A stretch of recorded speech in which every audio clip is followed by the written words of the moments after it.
শুভেন্দু অধিকারী নামে যে 15টা মিথ্যে মামলা হয়েছিল, ফিরদৌস শামীম বলে শুভেন্দু বাবু যেন স্টেপ নেয়, কারণ এইভাবে সাধারণ মানুষকে এইভাবে মিথ্যে মামলায় ফাঁসানো হয়।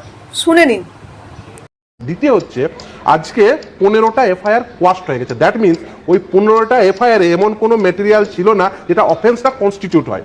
অর্থাৎ এই যে 15টা এফআইআর মিথ্যা ইন্টেনশন নিয়ে তার বিরুদ্ধে করা হয়েছিল, আমার শুভেন্দু বাবুর কাছে আবেদন থাকবে, কারণ এই গোটা রাজ্য জুড়ে বিরোধী রাজনৈতিক কর্মীদের বিরুদ্ধে প্রচুর মিথ্যা মামলা হয়। আমি আশা করব শুভেন্দু ও ম্যালিসিয়াস প্রসিকিউশনের প্রসিডিংস ইনিশিয়েট করতে বাধ্য করবেন এবং তিনি শেষ পর্যন্ত লড়বেন, কারণ সাধারণ মানুষ লড়তে পারে না, সাধারণ রাজনৈতিক কর্মী লড়তে পারেন না। আমি আশা করব শুভেন্দু বাবু অন্তত পক্ষে সেই লড়াইটি লড়বেন এবং যারা যারা মিথ্যা মামলা করেছিল তাদের প্রত্যেককে জেলে পাঠাবেন তিনি।